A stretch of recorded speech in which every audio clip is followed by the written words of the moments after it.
Hey guys, welcome back to my segment called A Word with Authors. My name is Tracy Sanders, and if you haven't been following this segment so far, I am doing something really cool. I am reaching out across the web, finding authors who are contributing to the indie industry and building it stronger by helping others. That's the type of people that I'm looking for. And each week, I try to do it each week. Sometimes it's about twice a month, but I find extraordinary people who are doing wonderful things on the internet, helping support their fellow indie authors. Today, I have a very special guest. Her name is Anita Kovacevic. Is that how you spell it? Is that how you say it? It's Kovacevic. Kovacevic? Okay, Very cool. Good. You're really good. Thank you. I do have a brother-in-law who's Polish, so I have to worry about trying to pronounce his name. Okay. And his is Kovacevic. That's similar. It's very similar. So I'm very excited to bring this interview to you guys today. This person has become so special to me. I think we've been friends for about 4 years, and I've only been publishing for about 5, so that's really cool. She was one of my first beta readers on my Unsevered novel. She has been an extreme help to me in my career. She's been a wonderful proofreader. She's everywhere I look on the internet, supporting other people on Facebook groups, on Twitter. She makes special banners. I mean, I cannot say enough nice things about this lady. And she doesn't know this, but I actually call her, in my head, the Invisible Cheerleader, because she is everywhere, helping everyone, calling out their names, cheering them on the internet, and yet you don't see her. Nobody sees her because she kind of hides after that. She doesn't really usually like to step in the spotlight. Well, today I am forcing her into the spotlight, and I'm so excited to have her here. Welcome. Well, after this introduction, I'm just picturing myself as a cheerleader jumping around with all those things. I think I'd probably get a cram or something and get stuck. Okay, thank you, Tracy. You know what your support means to me. And this is, well, in every respect, the first time I'm appearing like this on the internet, so you're really, you will probably hear me being nervous all the time. This is not the way I usually do things, so you have to be special for me to do this. Oh, well, thank you. I do feel special. And I feel special with all the things you've done for me over the years. I mean, not only has she helped me with my own books, but she has helped me with the Reader's Review Room, and I've mentioned that a few times, where I help authors find their target readers. She is one of the reviewers on my team and one of the people that I use on my advisory board, so just ultimate support there. The first thing that I want to ask you is, what inspired you to write one of my favorite books? The one that I was exposed to first with your writing was The Threshold, and I absolutely loved it. So what inspired you to write that book?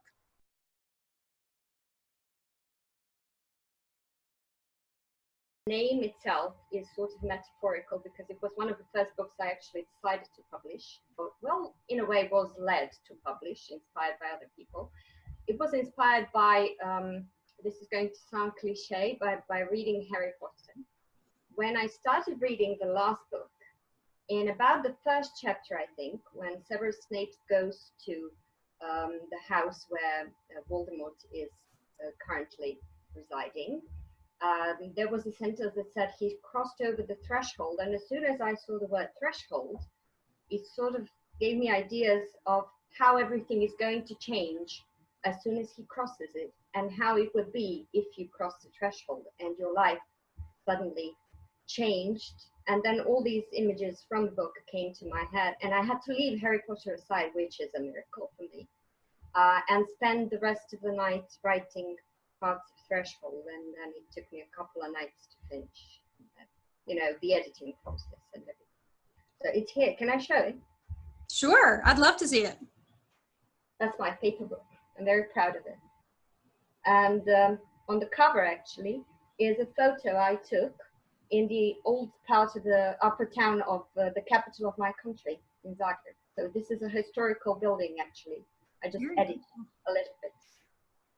Very cool. Well, is that what you do? You find unique photos for your book covers? I know you draw most of your all of your children's book covers. I draw children's books. Well, actually, for the romance, I found a picture on Pixabay, as so many other people did. Mm-hmm. But for Threshold, this was I was just walking with my family in the upper town. These are all these historical buildings. If you ever come to Croatia, I'll take you so you can see. And there are all these amazing old buildings with fabulous doors, and I just saw this one, and it was just open a little bit, like a little ajar, like inviting you to come in, but it was dark inside, and I just knew it was perfect, and I just took a shot. And when I came home, I told my husband, this is going to be the cover of a book. That is awesome. I know you, many times we've talked about this, and just like any other author, you get discouraged and wonder, you know, is it even worth it? Is anybody even reading my writing? Do they even appreciate it? You know, and you are not focused on the money as much as some authors. I do know that. It would be nice to have the book sales, but the most important thing to you is getting your writing out there and having people experience it and experience the stories from your head. And I have to say that your books have stuck with me forever. I can tell you most of the plot of The Threshold. It was a really cool book. And I haven't read The Average Daydreamer. I haven't finished it yet. My time is so limited these days. But I've read most of your children's books, and they are wonderful. Now, what is your favorite, I ask all the authors this, what is your favorite social media platform, speaking of book marketing? Well, I'd have to say I stick with Facebook most, although I'm on Twitter as well, and on Instagram, and on LinkedIn, and yeah, G+. But I'm probably logged into Facebook most because I've got some other work from my day job that I also maintain through Facebook, and personal contacts through Facebook. And I usually work from my tablet, which is logged into Facebook practically 24/7. So I would say I use that most. Whether it's the most useful one, I don't really know. Because as you said, I'm not so much into it for the money. Well, I'd love to be, but I'm not. Because practically most of the stories that I've published so far have been with me for years before without any intention of publishing at all. And then I got encouraged by some friends and my family, why not try? And you can try, especially because I'm not a native speaker and I write in English because I teach English. So for me, that's normal. But for the people around me, it might seem weird, why don't you write in Croatian? Why do you write in English? So, I'm kind of going topsy-turvy. I'm going from the wrong end to everything. I'd say Facebook probably because I have everything packed into one, like take 4 and pay 1, pay for 1. But as far as generating sales is concerned, I don't think it's a matter of a social network, of one particular social network. Yeah. I haven't really figured it out yet because I've seen so many wonderful authors, many of whom I met when I met you, and many of whom I met through Reader's Review Room, whose books I love, whether they're children's books or adult books. But I see everyone trying to find a path, because sometimes when there are so many paths, you sort of get lost. And that's, well, particularly, I could say that social networking for me is maybe the most unnerving thing about the entire process. I used to hate editing, now I've learned to love it, despite the fact that it takes a lot of time, but I see how much difference it makes to a book. Yeah. But social networking is still lots of stress. Everyone says you should go on YouTube, and I know how nervous I've been about this interview. So, going and making you, I admire you because you're so natural about it. And some people are so natural about it. For me, even getting my picture taken, it's sort of stress. I only love taking my pictures when I'm with my kids. Yeah. That's when I'm. So I don't know. You said pick a favorite platform. I could say I'm on Facebook most. But whether it's my favorite or not, I don't know. I haven't decided. My favorite is actually paper, just sitting to write. And then when I write my children's books, when I get to tell them the stories, telling stories live storytelling, that's my favorite platform. Above all, always. Oh, so being with the children in person. Yeah. When because actually all of my children's books were actually my lessons to begin with. when I teach English, I make up stories because storytelling is sort of my venue. Some people work through music. Some people, I like music as well, but I don't create it. But I love storytelling. So I always invented my stories in order to introduce certain elements of the English vocabulary to the kids. So I'll never forget the moment when I tell them Winky, for instance, Winky's colors. I'll just wave a book, sorry, this one.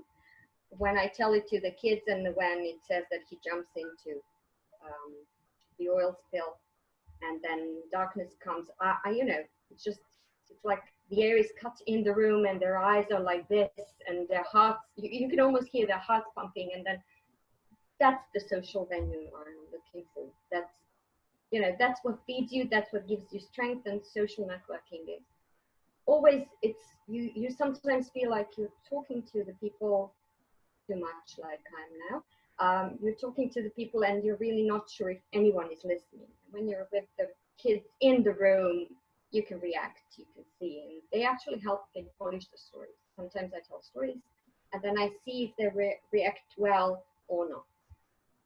That is a great way to put it, because, I taught children, younger children for many years, for about 14 years. So I agree with you. There would be traditionally published books from Random House or Penguin Books. And I would think, who wrote this junk? These kids, they don't want to read this. And so half the time I would make up stories for them. I just couldn't draw. If I could draw like you, I'd be golden. Well, I love drawing. My mom taught me how to draw when I was little. I love drawing, and I've always drawn stuff for my teaching, for lessons. I prefer having drawn flashcards that we use to teach kids than printing them out, although that saves time. But I love using my own stuff, and I never actually considered those illustrations for the book. It was just sort of a beginning. Since it started with me when I told Winky I used my own illustrations, and then it sort of grew. My friends told me, why don't you use the illustrations that you're using? Why don't you use those for the book as well? They're good. And I said, okay, well, it's a beginning anyway, and we're learning. And actually, I'm proud. I'm learning. I love learning. I think it keeps me fresh and it gives me strength in a way. It keeps me younger. And I'm proud to say that every time I do a new children's book, because those are the books where I use my illustrations, I think every time it gets better, in my opinion. For instance, the new one that you read, with Spikes for Hank, I really let myself play along with the illustrations and do stuff. I'm really proud. I mean, I know they're not perfect, but I like them. And the kids like them. Kids like simple stuff. These days it doesn't really matter if you're perfect or not. It matters if you can engage the readers. No matter what age they are, whatever genre you're writing for, if you can get their attention, they really do not care who published the book. They don't care how much it costs or anything, they just want it. Same thing goes with adult fiction, Yeah. If they like the characters, if they like the story, that's it. My students don't even know books of mine. I don't know if any of my learners actually know I write books. Oh, wow. If they see this interview, it's going to be a shock for some of them. So you don't even tell them they're your books when you read them to them? No. I just, because I don't take the book with me, I take illustrations with me. Because when you tell a story, it is true that kids get calmer if you read them. If you actually take a paper book and you open it and you get them to sit around and then you read. But since this is a combination, because my lessons as of all the teachers who work where I work in the school, we always have storytelling. So it's not just reading. You have to engage the children, and you get them up and they walk around with you and they shout out things with you. And I know when I told Winky, they always go ready, steady with me when he's getting ready to jump into the water. So it has to be active, and this is how you get them to engage, and then you stop and then you ask them questions about what they think and what they would do and how they would help. And this is, as you've seen, this is what I try to introduce in my children's books. When I have those, after each chapter, I have several questions. Although on paper, it doesn't seem so alive as it is when you're actually with children. And I know a lot of people don't dare. They somehow think that when they read a book to a child, they shouldn't break the magic by asking questions. You know, that they should just read the text and that's it, and then the children can visualize for themselves. But I always think you have to engage the children. You have to ask them, because their opinions are invaluable. I think it's priceless to get their opinion. And there's no right or wrong answer, because I never tell them, what is he going to do? And then when they tell me, I say, oh, sorry, wrong. Because the question is always, what do you think is going to happen? And if you were in this situation, what would you do? And then that's how, you know, you get them involved in an emotional level, and you teach them empathy. And then this is the way that they can then take the magic of the story out of the story and carry it into the world, because they were asked their opinion and their feelings, and they relate to the character.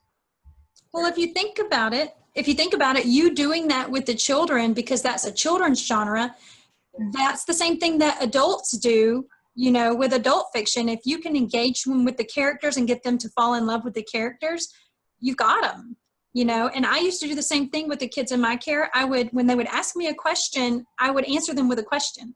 You know, well, Tracy, why are the lights off? Why do you think the lights are off? What do you think is about to happen? So that's in real life, you know, if you engage with children, and it makes them feel special. It makes them feel like you're paying attention to them and that you care, that they learn something new. You know, I agree with you. If you're not learning, you might as well be dying. Yeah, that's true. That's true. And that's real interaction. If you're using a story to get someone's emotion, then care about those emotions and ask about those emotions. Because if you're just telling a story and expecting people to feel stuff, and I mean, how do you get feedback if you don't ask questions? You have to ask questions. I once read my horror story to, which you haven't read, by the way. You will one day. No, I'm too chicken. Well, I was too chicken to write it, to be honest. But it took me an entire night of dreaming the story until I actually woke up and wrote it down, and then I was able to fall asleep. I read it to a group of high school students. It was 17, 18, sort of, on Halloween. We had a Halloween party, and we had the lights out, and I read the story. I didn't tell them it was mine. I just said, we're going to do an experiment. And I started reading, and I was expecting, actually, after a paragraph or two, maybe to stop and to ask them questions, and maybe not to read the entire thing. And it was so deadly silent. And then when I stopped reading and I said, shall I turn the lights back on? No, keep reading. What's going to happen? And that was one of the things that I remembered when I was sort of balancing, should I publish anything or shouldn't I publish? That was one of the moments I remembered. When I really connected to adults with my stories, and I said, well, if they reacted like that without even knowing, you know, because if they had known it was my story, then it would be a tricky situation. Yeah. They couldn't be criticized, because then they would feel like, you know, what if we say something bad and then she gives us a bad grade? They had no idea, and they still don't. That is amazing. It's so wonderful to see you so like lively right now. You know, usually when I'm talking to you online, you seem kind of subdued. I know you're really busy all the time, really productive, I would say, because you get a lot done, and you always make sure your children and family are put first. I so admire that, because I want you to know that they will remember that and they will cherish that. And one day it will be your time to be able to, you know, focus on you and your writing and things like that. So I want to encourage you about that. Before we go, well, you mentioned Harry Potter was one of your influences. That's as far as traditional publishing. So what about indie publishing? Is there anyone in the indie industry that you really admire? Well, I'm not going to say that I admire someone in a way that they inspire my writing, because it's a different affair altogether when you get to know indie authors, because you get to know them as people. So they're not a distant someone to you, and you get to know them as people. But I would say I admire lots of people, one of them being you, definitely, for pushing, you know, for not giving up, because that's the crucial thing about any dream. You can have any dream that you like and as many dreams as you want to. If you don't do anything about it, who cares? So I definitely say a huge hi to you. A huge inspiration is Elizabeth Horton Newton, who I have no idea how she manages all the things that she does, from family and social issues and lately political issues, unfortunately. But her writing is amazing. I really like it. Jean Gill also, who writes all sorts of genres as well, and I really like her writing.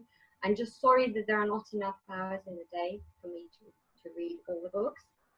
I'm probably going to forget some, so many people.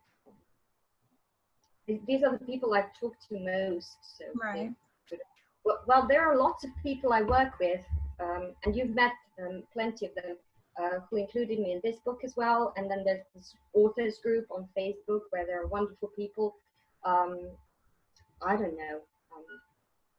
I hate to single someone out, so no one will feel bad about anything, but there are really so many indie authors that inspire me as a person. They inspire me as people because they've done so many things in life. And I was amazed to see how many indie authors are actually people who have full day jobs, or who have already retired. And you know that the trend usually is when you retire, you relax and you sort of relax from life and you don't actually do anything. And then you meet all these people who are not only writing books, and going from project to project, like Mark Fine, for instance, who I don't know, you can see him jumping continents from time to time. They do so many amazing things. It gives me strength, sort of, not to think there are only 10 years left for me to do everything, but there's, an entire lifetime of doing things, and there's no age limit to doing things and to achieving your dreams. I'm sorry if I forgot. I mean, I haven't forgotten anyone. There's just a long list of people I could mention. Well, we only have time for a few anyway, but I agree with you. I saw an interview the other day on Facebook that an 87-year-old woman wrote her first novel. That's just amazing. I love it. One last question that I always ask my guests is, what is one piece of advice you would offer any aspiring author or someone who might be struggling with their career right now? If you have a dream to write, you should write, definitely. And you're not going to be able to escape it, because even if you decide to give it up, it's going to wake you up in the night, it's going to haunt you, and the characters are going to walk around talking in your brain until you sit down and write it down. But if it's money you're after, I mean, I'm a teacher and a writer, and neither of these careers is a money-making career, but I'm still happy with both of them, because, if you're in something just for the money, you're probably not going to be happy. I wish everyone lots of luck, but I think that before luck, they need to have what you have, and that's persistence, persistence, persistence in learning, in perfecting yourself, in helping people, in sticking to your dream, but most of all, learning about the social media that you asked me about, learning about editing, learning about the people around you, and not giving up. I think that's the most important. I could not agree more. Well, Anita, our time is almost up, so I want you to tell everyone the best place they can find your work and find out more about you. And you do offer guest spots on your blog, right? Yes, definitely. As far as my blog, it's called Anita's Haven, and many people mispronounce and they think it's heaven. It's not haven, because it's sort of my refuge. It's Anita's Haven on WordPress, but also on Facebook, because I connected to. I invite any author who has something to share, to introduce a new book, to contact me. It's no problem. I do interviews. I do blog spots for new books. Sometimes I have, as you've been my guest, with a particular topic, and then they can say something. I'm on most social media, so people can find me either under my name or under Anita Haven. And as for books, well, I use the Lulu publishing platform, because they then distribute my book to Amazon and to Barnes & Noble and to Kobo and to God, what else? And it's you can find my books on when you go to Google search. So they really do a tremendous job with that. So anywhere, you know, wherever you like to buy books. Oh, and iBooks as well. Okay. Depends on your preferences where you like to buy. Right, right. People do have preferences. I've realized that some like to read on their Nooks, not on Kindle. Yeah, that's true. Mm-hmm. So did you want to show us one more thing before you leave? Like what's up next for you? Well, I have something on my display behind me. These are my illustrations, which I never considered illustrations before people told me I should. You might recognize the little boy. I think I'm touching pictures now. Yeah. My latest new book is a children's book called Spikes for Hank. And it's I still don't have my paper book because I'm waiting for my proof copy to arrive. The ebook is already available. It's about a little hedgehog who is so tiny that his parents are overprotective. So he starts hating his spikes, and he starts hating the fact that he always has to curl up in a ball until his friends and his family lead him into the light and show him what his spikes are all about and why each of us has something that we might not like that, but it actually helps us through life. And it's my first children's book in rhyme. It's not the first thing I wrote in rhyme, but it's the first thing, my first children's books I published in rhyme. And I'm so happy and so grateful to you for reading it among several chosen people in the beginning.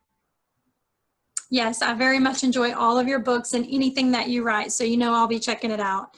Well, thank you so much, Anita, for hanging out with us today, and I cannot wait to get this out on the internet to be your cheerleader for once. Thank you. Thank you guys for joining us, and I'll have a new author for you coming up in a week or so at A Word with Authors, and you'll be able to find this video on YouTube under my name, Tracy Sanders, as well as on my blog, A Word with Tracy. Take care.